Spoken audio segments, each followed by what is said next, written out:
Kamu selamat mendongak kaset ini sambil memandang gambar.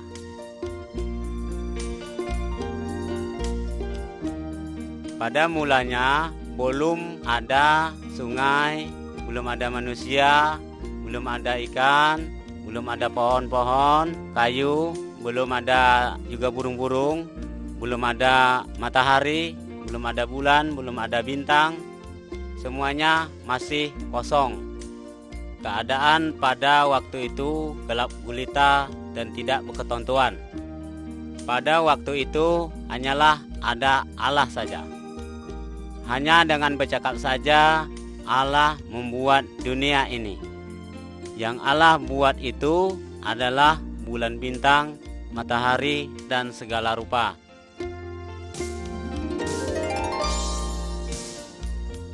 Buku yang ada dalam gambar ini adalah Alkitab. Kabar yang kami cakapkan di sini semuanya diambil dari Alkitab. Allah bercakap kepada kita melalui Alkitab.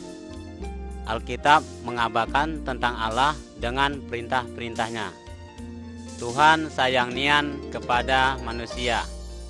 Alkitab mengabarkan bagaimana manusia bisa selamat dan supaya manusia lepas dari hukuman dosa.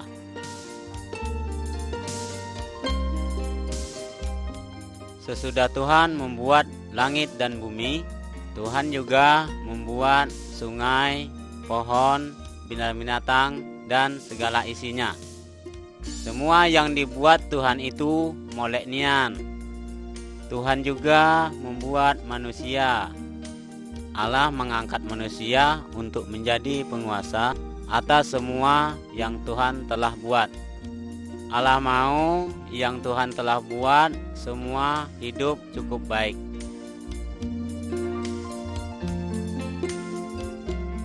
Jantan yang pertama Tuhan buat namanya Adam, dan betina yang Tuhan buat namanya Hawa. Adam dan Hawa senang hidup di dalam kebun yang bernama kebun Eden. Allah bercakap kepada mereka berdua, buah yang ada dalam kebun ini boleh kamu makan, tapi buah kayu yang satu ini tidak boleh kamu makan.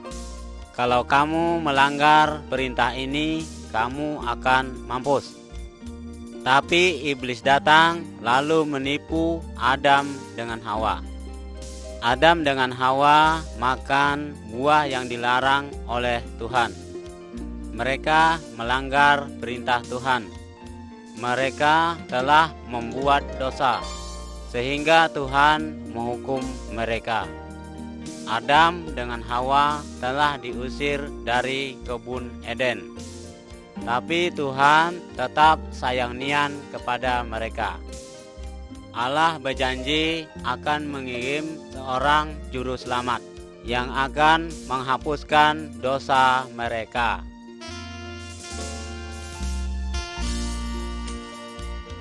Adam dengan Hawa sudah jatuh ke dalam dosa.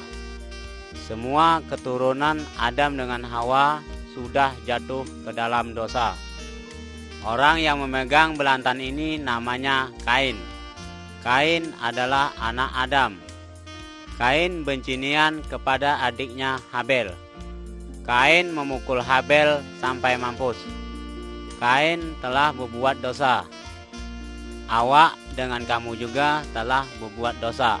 Cuma kita malu mengakuinya. Kita telah bercarut, berjudi, penyombong, mencuri, berdusta, juga menyembah datuk keramat dan segala rupa. Tuhan tidak suka nian melihat dosa.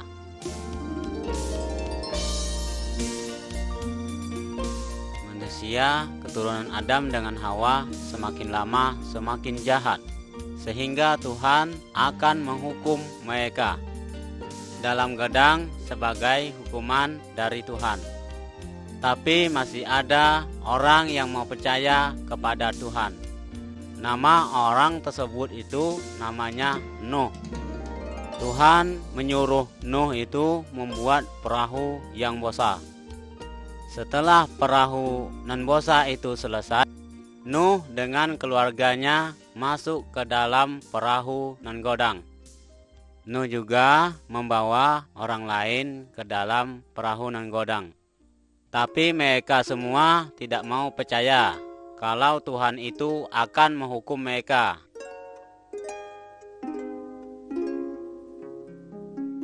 Setelah Nuh masuk dengan keluarganya ke dalam perahu nan gadang, Tuhan menutup pintu perahu nan gadang.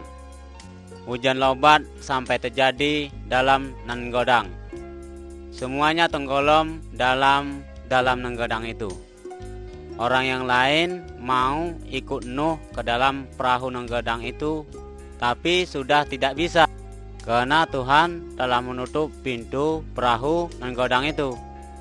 Semua orang yang di luar perahu nan godang itu habis mampus karena mereka tidak percaya kepada Tuhan. Hanya Nuh dengan keluarganya yang hidup karena Nuh percaya kepada Tuhan.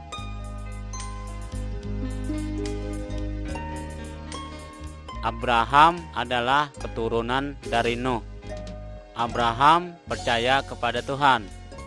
Tuhan berjanji kepada Abraham dengan Sarah yang tidak beranak itu bahwa nanti mereka akan mempunyai seorang anak. Setelah mereka tuanian baru punya seorang anak laki-laki. Nama anak itu Ishak, anak itu jantan. Tuhan berjanji nian bahwa keturunan dari Ishak nanti akan tiba seorang juru selamat yang dapat menghapuskan dosa manusia, yaitu dosa kamu-kamu dan dosa awak juga.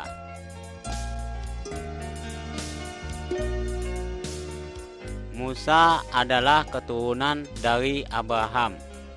Musa percaya kepada Tuhan. Tuhan menyuruh Musa mendaki ke atas gunung. Di atas gunung itu, Tuhan memberikan perintah-perintahnya kepada Musa. Dalam gambar ini, kita memandang Musa sedang turun dari atas gunung. Dia sedang membawa perintah Tuhan. Tuhan menyuruh Musa untuk menyampaikan perintah-perintahnya kepada orang banyak. Tuhan mau kepada semua orang akan mengikut perintah-perintahnya.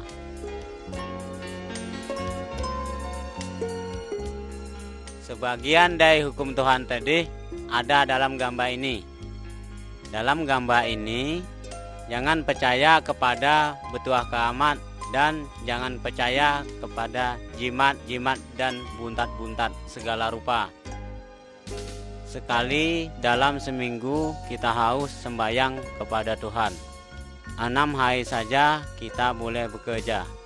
Hari yang ketujuh kita berhenti kerja untuk bersembahyang kepada Tuhan. Budak-budak harus patuh kepada ibu bapak. Jangan membunuh. Jangan mengambil keluar dan berzina. Jangan mencuri. Tidak boleh mengambil untuk orang lain.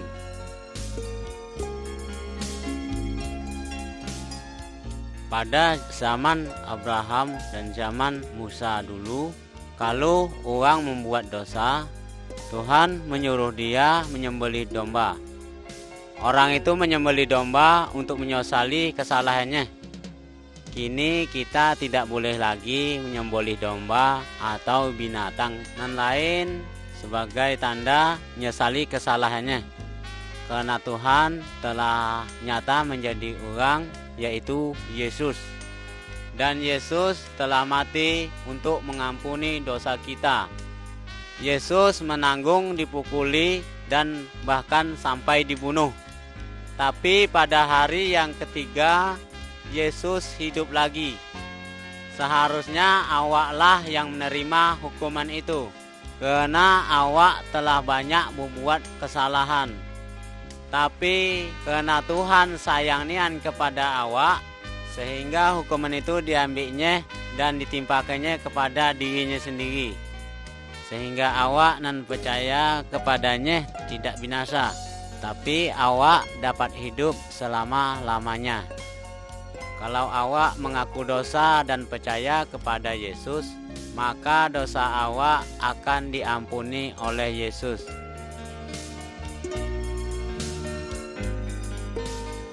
Macam inilah caranya Tuhan Yesus tiba ke dunia ini.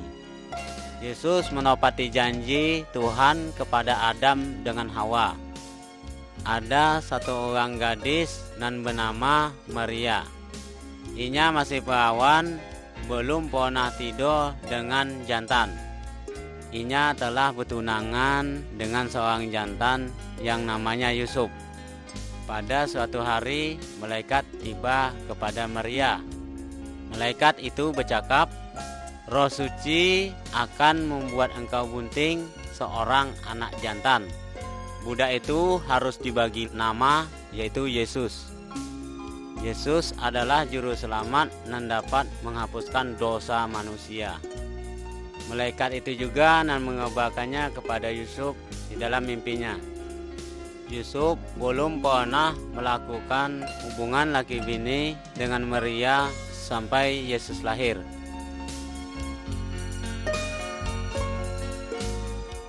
Kira-kira 9 bulan kemudian, pada suatu malam, Maria melahirkan budak jantan.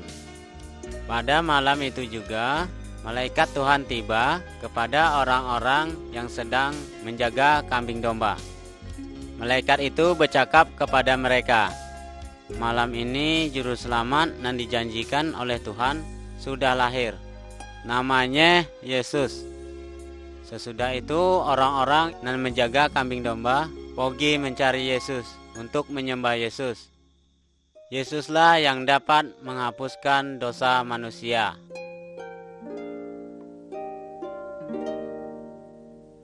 Yesus bertumbuh besar seperti budak biasa juga. Dalam gambar ini kita memandang Yesus waktu berumur 12 tahun. Inya telah pandai mengajar tentang Tuhan kepada ahli-ahli agama. Inya tahu segala rupa karena inya adalah Tuhan. Dalam gambar ini kita memandang Yesus telah berumur 30 tahun. Inya sedang mengajar orang banyak. Ada orang yang mau percaya, tetapi ada juga yang tidak mau percaya kepada Tuhan Yesus. Tapi Tuhan bercakap bahwa Tuhan Yesus itu adalah Tuhan sendiri. Tuhan mau supaya kita taat kepada ajaran Yesus.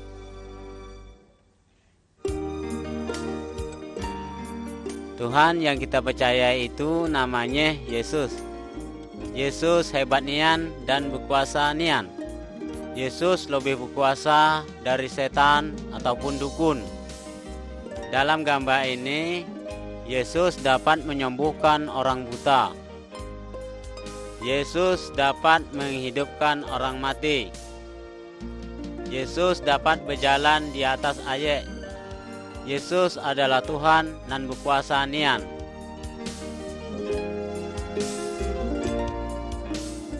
Yesus selalu berbuat bagus dan tidak pernah berbuat dosa. Yesus mengajar ajarannya Tuhan, dan Inya mau supaya setiap orang taat kepada Tuhan. Yesus mengajarkan kepada orang banyak bahwa manusia itu telah berdosa. Tetapi mereka marah, sesudah itu mereka menangkap Tuhan Yesus. Tuhan Yesus mereka pukul dan Tuhan Yesus mereka ejek-ejek. Tapi Tuhan Yesus tidak hendak melawan. Apa sebabnya? Karena Tuhan Yesus mau menanggung seperti itu. Karena Tuhan Yesus mau memikul dosa kita.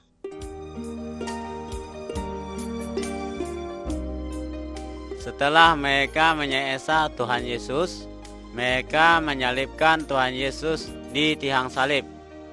Tapi Tuhan menerangkan bahwa kematian Yesus adalah korban oleh karena dosa awak. Tuhan Yesus memikul dosa awak dan dosa kamu sampai inya mati. Kalau kamu dan awak mengaku dosa dan percaya kepada Yesus, awak dan kamu akan diselamatkan. Apakah kamu mau percaya dan berterima kasih kepada Tuhan Yesus yang telah memikul hukuman dosa kamu?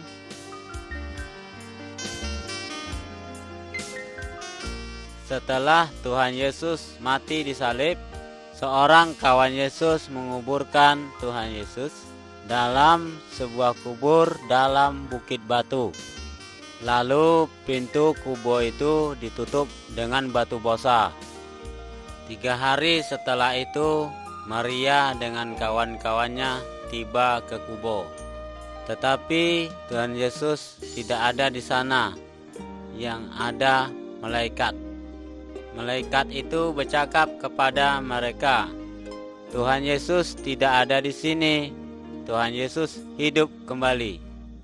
Sampai kini Tuhan Yesus tetap hidup. Kalau kita berdoa kepadanya, Tuhan Yesus mendengar doa kamu dan doa awak. Tuhan Yesus selalu memandang hidup kita.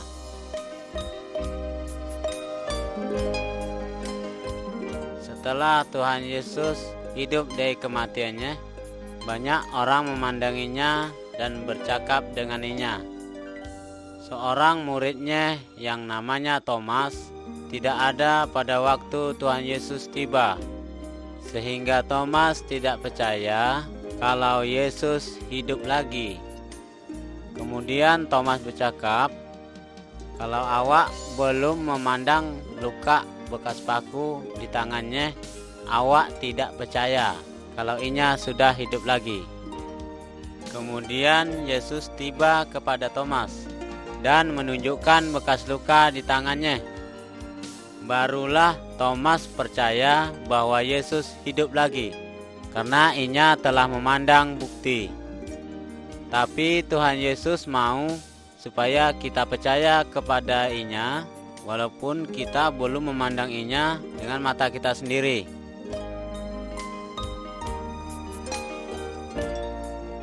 Empat 40 hari sesudah Yesus hidup, inya membawa orang pengikutnya ke sebuah bukit. Yesus bercakap kepada mereka, "Kini aku akan naik ke surga. Setelah awak pergi, kamu harus menceritakan mengenai awak kepada semua orang.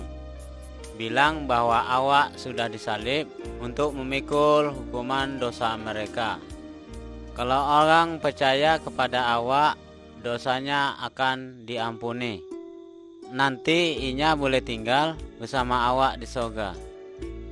Kemudian orang pengikutnya memandang Tuhan Yesus naik ke surga.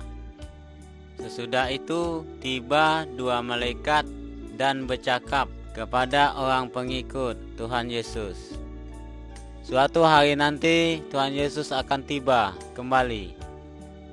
Tuhan Yesus akan membawa semua orang yang percaya kepadanya pulang ke surga. Maukah kamu percaya kepada Tuhan Yesus supaya nanti dapat ke surga?"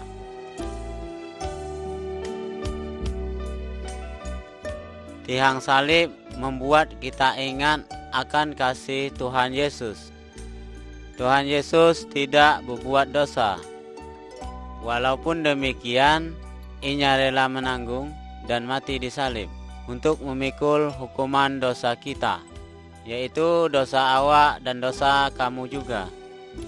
Sesudah mati, Tuhan Yesus hidup kembali dan tinggal di surga. Kini inya bersedia menolong orang dan percaya kepada inya. Kalau kamu dan awak mengaku dosa dan percaya kepada Yesus, maka dosa awak dan kamu akan diampuni. Nanti kita tinggal bersama Tuhan di surga.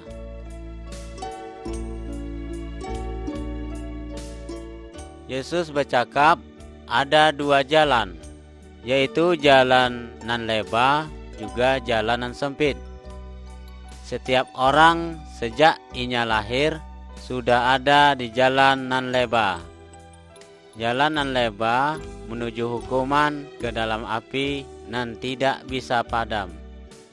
Kalau orang percaya kepada Yesus dan taat kepada perintahnya, inya berpindah dari jalanan lebar ke jalanan sempit. Jalan nan sempit menuju hidup bersama Tuhan di surga. Maukah kamu percaya kepada Yesus dan berjalan di jalan nan sempit? Kalau kamu mau, bercakaplah kepada Tuhan Yesus. Kalau mau begini, Tuhan Yesus, awak mengaku bahwa awak berdosa. Awak percaya bahwa Yesus mati di tiang salib untuk memikul hukuman dosa-dosa awak. Tuhan Yesus, ampunilah dosa awak dan ubahlah hidup awak. Awak mau tinggal bersama dengan Tuhan di surga. Terima kasih Tuhan Yesus. Amin. Kalau kamu sungguh-sungguh bercakap demikian kepada Tuhan Yesus, inya menjadikan kamu dan awak menjadi anak Allah, dan Tuhan menjadi Bapa bagi kamu.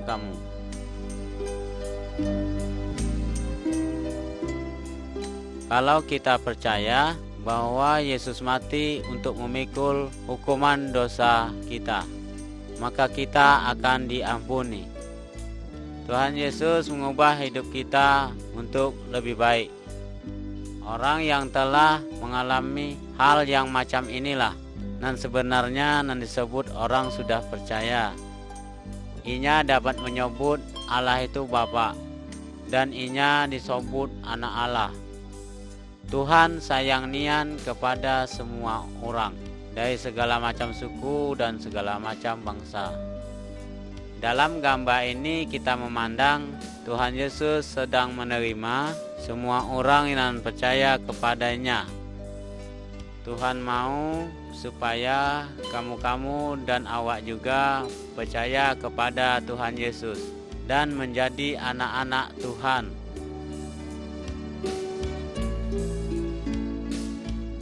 Dalam gambar ini kita memandang Tuhan Yesus lagi bercakap dengan seorang guru agama namanya Nikodemus. Tuhan Yesus bercakap kepadanya, supaya dapat masuk ke surga, setiap orang harus dibaharukan jiwanya. Hanya Roh Kudus saja yang dapat membaharui jiwa manusia.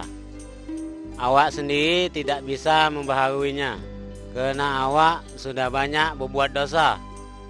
Kalau awak mengaku berdosa dan percaya bahwa Yesus saja yang dapat menghapuskan dosa awak, maka Roh Suci akan membaharui jiwa awak. Nikodemus juga mengakui dosanya dan percaya bahwa Yesuslah juru selamat dan dapat menghapuskan dosanya. Tapi macam mana dengan dosa kamu?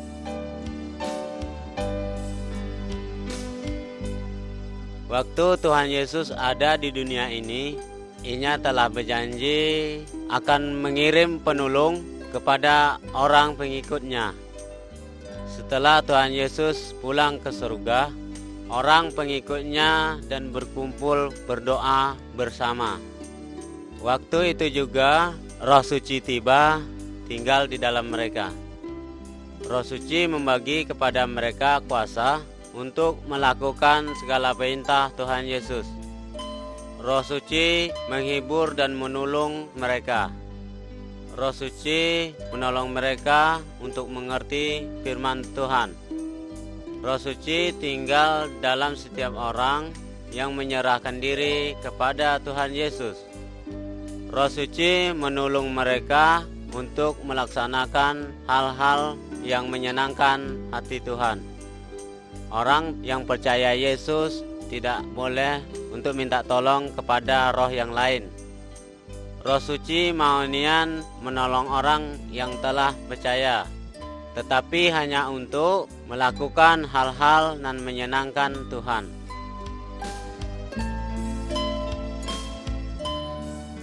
Orang yang tidak percaya kepada Yesus sama dengan berjalan di dalam gelap. Orang itu sering tersesat dan terjatuh tidak berketentuan, karena mereka tidak punya toang. Mereka perlu orang nan bisa menunjukkan jalanan benar dan jalanan salah. Orang yang telah percaya kepada Tuhan Yesus sama dengan orang nan berjalan di dalam toang. Roh Suci adalah penunjuk jalan bagi orang itu. Roh Suci selalu bersedia menolong kita. Roh Suci selalu menerangi jalan kita dengan firman Tuhan.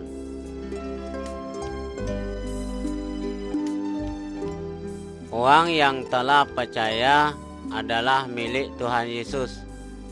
Oleh karena itu, hidupnya haruslah menyenangkan hati Tuhan. Ia harus patuh kepada perintah Tuhan Yesus.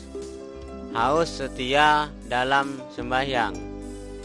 Alkitab berkata bahwa orang yang telah percaya tidak boleh berzina atau mengambil keluar, tidak boleh berkelahi, mencuri, tidak boleh berbohong, tidak boleh menyembah petua keramat, tidak boleh menyembah berhala. Ia harus berkawan baik dengan semua orang.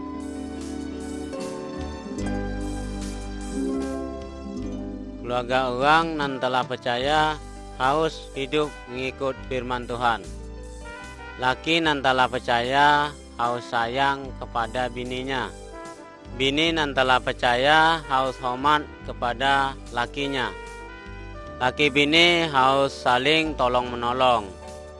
Mereka harus mengasuh anak-anak mereka dengan baik dan mengajarkan mengenai Tuhan Yesus kepada anak-anak mereka. Keluarga yang baik harus berdoa setiap hari.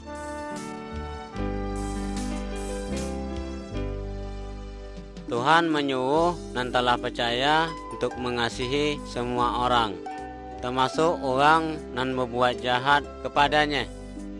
Dalam gambar ini kita memandang dua orang yang dulunya berkelahi, tapi kini inya telah berbaikan kembali. Dalam gambar ini kita memandang ada orang yang sedang menolong orang yang berasal dari suku nan lain, padahal mereka ini dulu suka bermusuhan. Orang yang telah percaya harus berbuat baik kepada semua orang dan mau mengampuni orang yang berbuat salah kepada inya.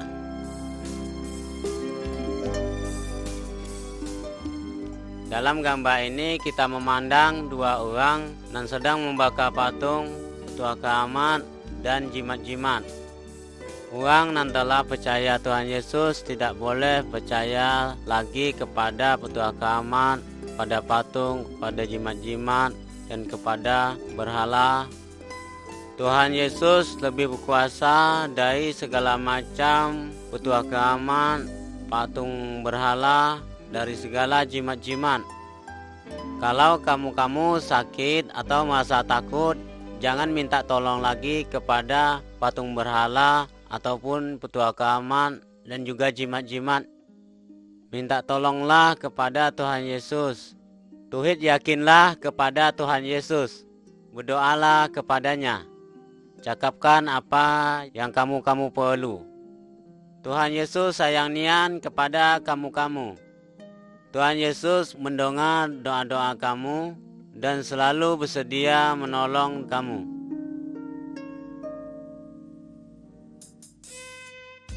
Dalam gambar ini kita memandang orang yang dirasuk setan.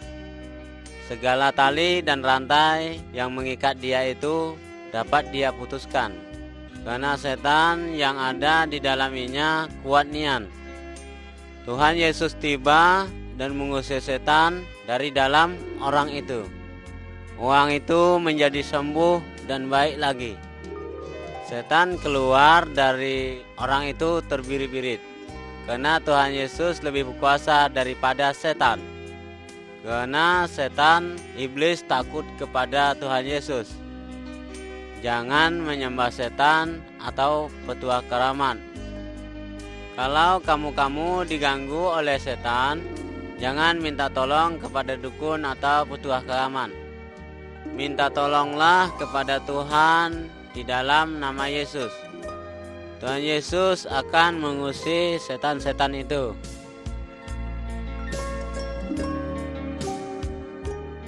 Setan atau iblis adalah lawan Tuhan Yesus dan lawan orang yang telah percaya kepada Tuhan Yesus.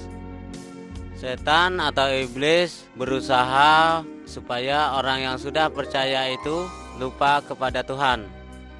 Iblis membuat mereka supaya memikirkan terus mengenai banyak uang, pakaian-pakaian, dan barang-barang nan lain. Tapi orang yang telah percaya harus patuh dan setia kepada Tuhan. Orang yang telah percaya tidak mau sampai berhutang. Inya selalu ingat akan janji Tuhan, yaitu semua yang akan diperlukannya akan disediakan oleh Tuhan Yesus.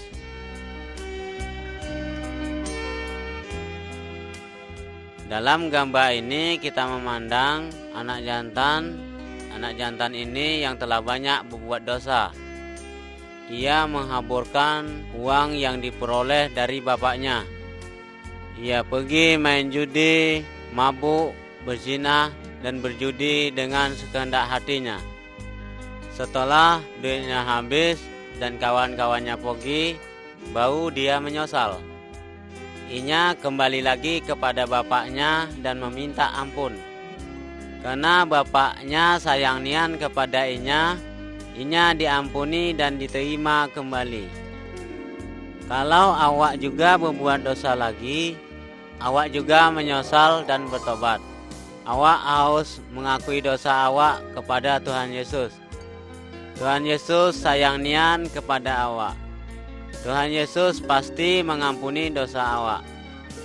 Firman Tuhan bercakap, kalau awak mengaku dosa awak, maka Tuhan itu setia dan adil, sehingga Tuhan akan mengampuni segala dosa awak dan menyucikan awak dari segala kejahatan.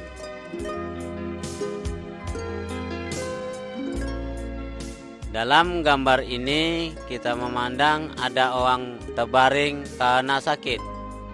Setiap orang yang telah percaya ataupun yang belum percaya, semuanya bisa sakit. Orang bisa sakit karena makan makanan yang tidak baik, karena minum air yang kotor, dan karena ia tidak pandai memelihara tubuhnya. Orang juga bisa sakit karena ilmu orang lain dan juga karena dirasuk setan. Kalau orang yang telah percaya sakit, apakah yang akan dilakukannya? Berdoalah sungguh kepada Tuhan Yesus. Tuhan Yesus pasti mendengar doa-doa kamu. Tuhan Yesus punya kuasa menyembuhkan segala macam orang yang sakit.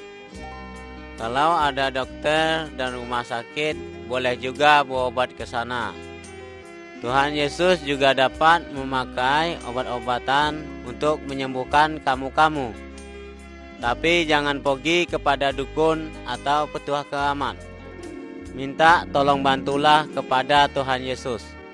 Tuhan Yesus lebih berkuasa daripada dukun atau petuah keramat.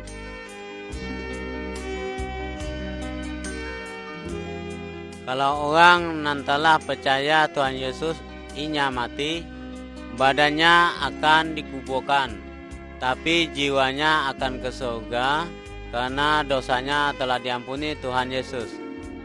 Kalau orang yang belum percaya Tuhan Yesus, ia mati, badannya akan dikuburkan, tapi jiwanya akan ke neraka karena inya masih berdosa. Macam mana kalau kamu kini mati? Apakah jiwa kamu sudah bersih dari dosa untuk bisa masuk ke surga?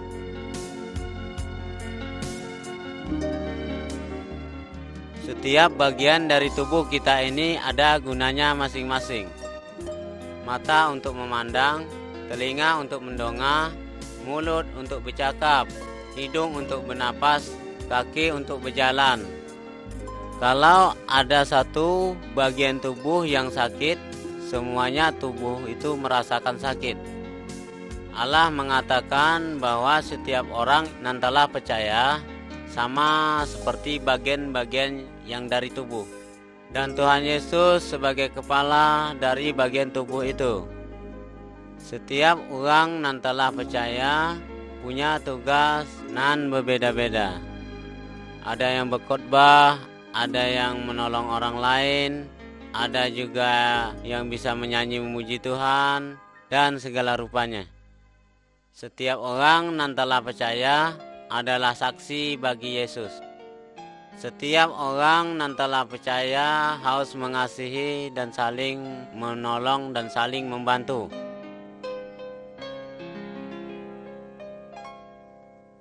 Perintah Tuhan kepada kita setiap minggu harus sembahyang kepada Tuhan. Setiap orang nan telah percaya harus berkumpul, berdoa, dan untuk memuji Tuhan. Satu orang nan sungguh-sungguh percaya, ia dapat mengajar dari firman Tuhan. Orang nan telah percaya harus selalu ingat akan hari kematian dan hari kebangkitan Tuhan Yesus sampai ia tiba kembali. Kini Tuhan Yesus ada di surga, tapi suatu hari nanti Inya akan tiba ke dunia ini. Kalau Inya tiba, Inya akan membawa semua orang yang telah percaya pulang ke surga. Tapi bagi orang yang tidak percaya kepada Tuhan Yesus akan ditinggal dan akan dihukum di dalam neraka. Sudah siapkah kamu kalau Tuhan Yesus datang kini?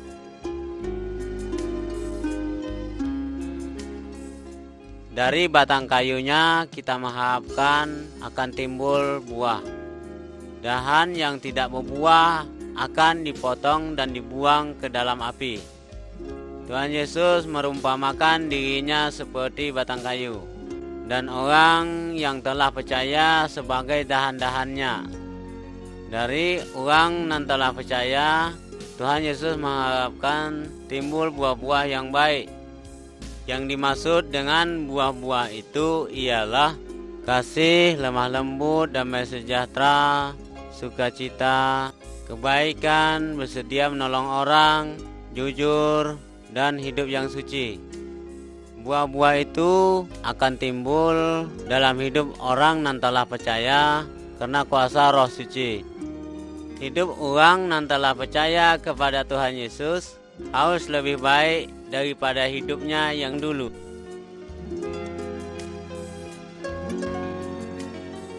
Apakah kamu telah percaya kepada Yesus?